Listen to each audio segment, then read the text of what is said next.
Olá, mulher linda, sábia e que edifica o lar. Eu sou Eliane Cristine e estamos lendo o livro Incrível Graça de Hernani Santos. Esta leitura foi autorizada. Para a aquisição do livro, entre em contato com a editora Vem. Leitura número 18.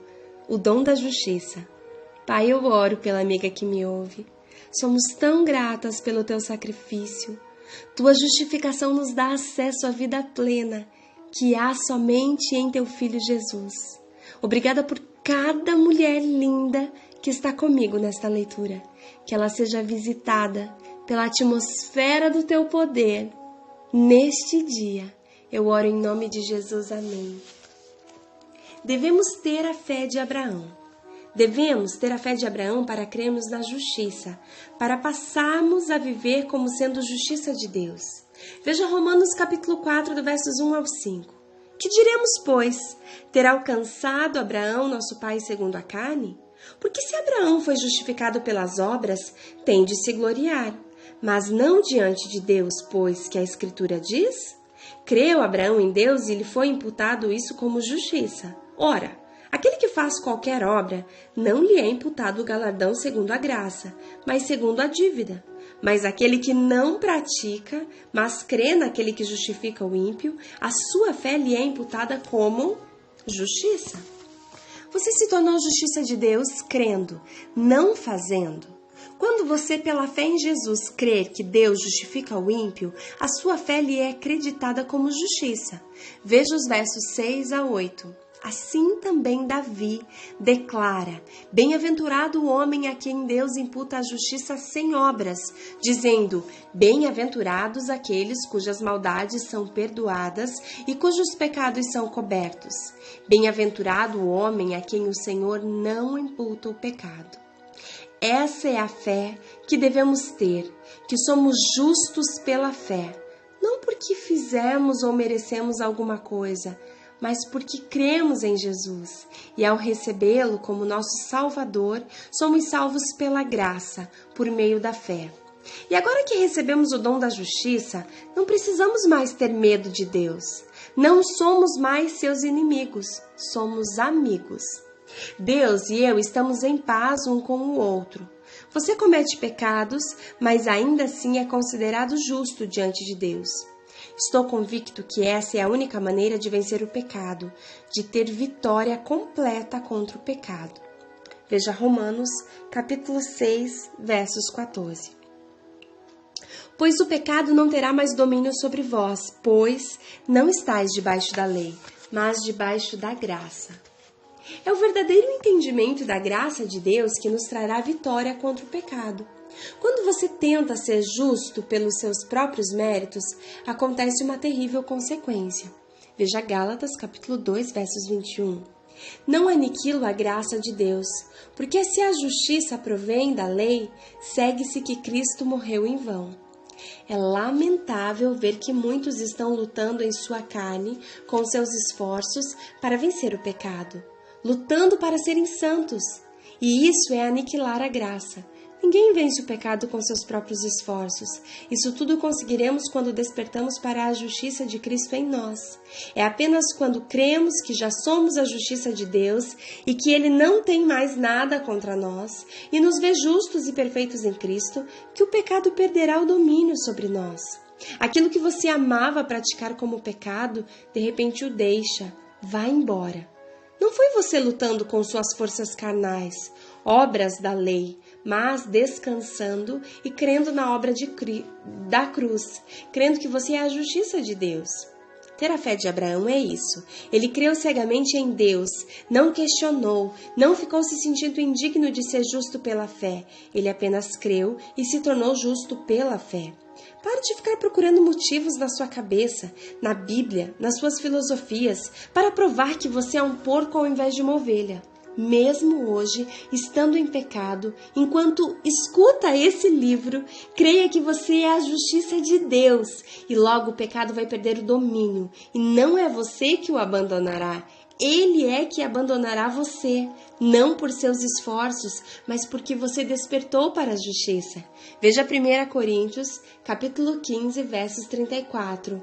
Despertai para a justiça e não pequeis mais. É o entendimento, o crer, o despertar para a justiça que realmente nos trará vitória contra o pecado. Quantos estão vivendo uma vida de derrota, de fracasso, de acusação, de condenação, mesmo sendo filhos de Deus, e com isso estão cheios de justiça própria? Quando você despertar para o dom de Deus, terá permanentemente a água da vida. Jamais terá sede, jamais se sentirá sozinho e com medo. Veja esse lindo encontro de Jesus com a mulher samaritana em João, no capítulo 4, no verso de número 9. As Escrituras mostram que essa mulher veio tirar água e teve um encontro com Jesus. Cheia de justiça própria, ela travou um rápido discurso com ele sobre os feitos dos heróis da fé. E veja o que Jesus disse a ela: se tu conheceres o dom de Deus e quem fala contigo, você me pediria e eu te daria a água da vida. João capítulo 4, versos 10. Você está conhecendo o dom de Deus. Esse é o maior dom. É o dom da justiça, o dom de chegar diante dele sem medo, sem culpa, sem condenação. É o dom de ser aceito pelo Pai, de braços abertos. A mulher demorou a conhecer quem falava com ela. Demorou a conhecer o dom de Deus, que é o dom da justiça. Mas você agora já sabe. Jesus disse que quem conhece o dom de Deus pede e ele dá a água da vida. A água que sacia a sede eternamente. No Sermão do Monte, em Mateus, no capítulo 5, verso 6, Jesus disse: bem-aventurados os que têm fome e sede de justiça, pois eles serão fartos.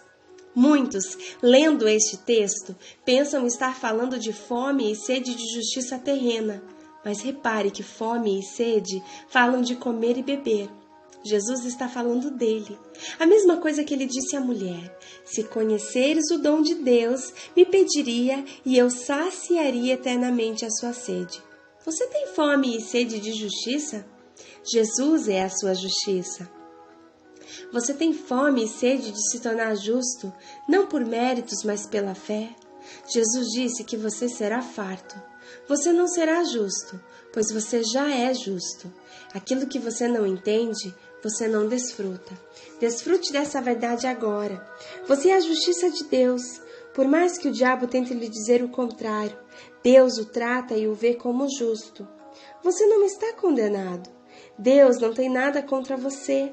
Você é amado e é favorecido. A ira de Deus não está sobre você, pelo contrário, o favor imerecido de Deus é que está sobre você.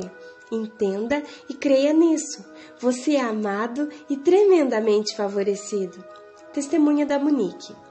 Esse testemunho vai impactar a sua vida como impactou a minha. Vou relatar o antes e o depois quando ela me escreveu. Olá, eu me chamo Monique. Quero resumir para não ficar muito cansativo. Conheci Jesus há 12 anos e comecei a acompanhar seu ministério e pregações há poucos anos. E posso dizer que foi dessa maneira que conheci o Evangelho. Até então era apenas religiosa. Aprendi a ter um relacionamento íntimo e sincero com o Senhor. Oro constantemente, todos os dias, com arrependimentos e abandonos de pecados diário, e tudo que um verdadeiro cristão vive. De um ano para cá estou muito angustiada. Não mudei meu relacionamento com Deus, pelo contrário, até passei a orar mais, com quebrantamentos.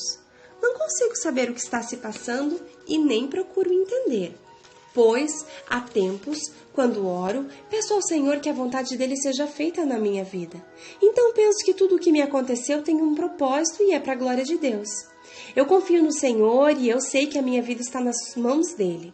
A minha alma está muito abatida. É como se meu corpo estivesse no automático, fazendo tudo obrigatoriamente. Ando sem fome, perco sono nas madrugadas e sempre entro em oração. Tenho me prostrado e me rasgado diante de Deus todos os dias. Não consigo me sentir bem em lugar nenhum. E o pior, não tenho vontade nenhuma de falar com as pessoas. Arde fortemente em mim o anseio da volta do Senhor Jesus, de forma que cheguei a não querer estar mais aqui, desejando que o Senhor me tirasse a vida. As coisas ficaram sem sentido, mas ao mesmo tempo penso, Se Deus me recolher à vida, não vou ter cumprido o que Ele me determinou. E então entro em grande conflito. Pastor, não consigo assimilar esse anseio pelo céu com a espera do tempo de Deus. Esforço-me a cada dia para fugir do pecado. Busco incessantemente a Deus e procuro praticar tudo o que a palavra nos ensina. Mas como vou exercer o meu amor ao próximo se não quero nem falar com as pessoas? Como vou cumprir a vontade de Deus desejando partir? Tenho andado muito triste e não tenho motivos para isso. Ando sem vontade nenhuma de falar. Cheguei a pensar que o Senhor está me transformando, pois pedi tanto que não queria ser mais eu, mas quero ser uma pessoa que agrada o coração do Pai. Ando cansada dos meus pecados, das minhas falhas. Depois pensei que era coisa demoníaca esse estado em que me encontro, e todos os dias eu oro no meu quarto em adoração e busca para que tudo isso passe. A palavra diz que nossa vida é dirigida pelos nossos pensamentos.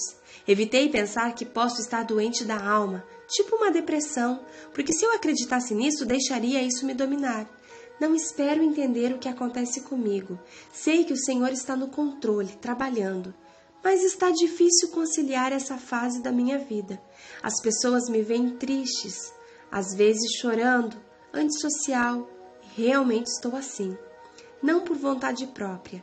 Tenho lutado contra e me entregado completamente a Deus, orando e confiando nele. Esse ainda não é o seu testemunho, mas fiz questão de colocar sua mensagem de socorro para você, querido leitor, ver o que são os efeitos da lei. A lei provoca dois únicos efeitos: justiça própria e condenação.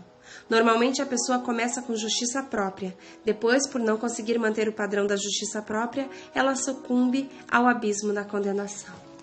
Uau! Glória a Deus! Que o Senhor nos faça entender que não somos justificados pelas nossas próprias obras, que não podemos nós mesmos lutar contra o pecado sem que o Espírito Santo esteja nos fortalecendo para isso. Que entendamos que a nossa justiça é como diante do Senhor trapos imundos. Nós precisamos da justiça e da graça de Deus, através do sacrifício de Jesus, todos os dias. Pai, que a minha amiga seja visitada pelo Teu poder, seja tocada e transformada, e para que abandone toda a justiça própria e toda a condenação e seja livre em Ti. Eu oro em nome de Jesus. Um grande beijo e até a nossa próxima leitura.